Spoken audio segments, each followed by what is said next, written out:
ಸಚಿವೆ ಲಕ್ಷ್ಮೀ ಹೆಬ್ಬಾಳ್ಕರ್ ಕೂಡ ರಿಯಾಕ್ಟ್ ಮಾಡಿದ್ರು ಬಜೆಟ್ನ ನಂತರದಲ್ಲಿ. ಏನು ಹೇಳಿದ್ರು ಬನ್ನಿ ಕೇಳೋಣ.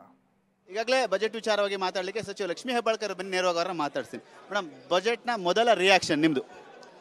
ಕೇಂದ್ರ ಸರ್ಕಾರದ ಅಸಹಕಾರವಿದ್ದರೂ ಕೂಡ ಸಂಪೂರ್ಣ ಸಾಮಾಜಿಕ ಕಳಕಳಿ, ಸಾಮಾಜಿಕ ಬದ್ಧತೆ, ಸಮಾಜದ ಎಲ್ಲ ವರ್ಗ ಎಲ್ಲರ ಶ್ರೇಯೋಭಿವೃದ್ಧಿಯನ್ನು ಬಯಸುವಂಥ ಬಜೆಟ್, ಎಲ್ಲರ ವರ್ಗಕ್ಕೆ ಸೇರುವಂಥ ಬಜೆಟ್, ಜನರ ಪರವಾಗಿರೋ ಬಜೆಟ್ ಅಂತ ಹೇಳ್ತೀರಿ. ಕೇಂದ್ರ ಸಭಾತ್ಯಾಗ ರಾಜ್ಯ ಬಿಜೆಪಿಯವರು ಸಭಾತ್ಯಾಗ ಮಾಡಿ ಹೋಗಿದ್ದಾರೆ.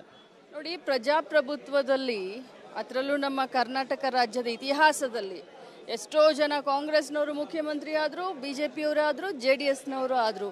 ಬಜೆಟ್ ಮಂಡನೆ ಮಾಡುವಂಥ ಸಂದರ್ಭದಲ್ಲಿ ಯಾರೂ ಕೂಡ ಸಭಾತ್ಯಾಗವನ್ನು ಮಾಡಿಲ್ಲ. ಇವರೊಂದು ಹೊಸ ರೂಲ್ಸನ್ನು ತರ್ತಾ ಇದ್ದಾರೆ, ಹೊಸ ಏನು ಈ ರೀತಿ ಪರಂಪರೆಯನ್ನು ಸೃಷ್ಟಿ ಮಾಡ್ತಾ ಇದ್ದಾರೆ. ಸೊ ನಾಂದಿ ಹಾಡ್ತಾ ಇದ್ದಾರೆ. ಅವ್ರಿಗೆ ಅದನ್ನ ನೋಡ್ತಾ ಇದ್ದಾರೆ, ಜನ ನೋಡ್ತಾ ಇದ್ದಾರೆ. ಬಟ್ ಒಳ್ಳೇದಲ್ಲ ಇದು ಪ್ರಜಾಪ್ರಭುತ್ವದಲ್ಲಿ. ದೇಶದ ಬಜೆಟ್ ರಾಜಕಾರಣದ ಬಜೆಟ್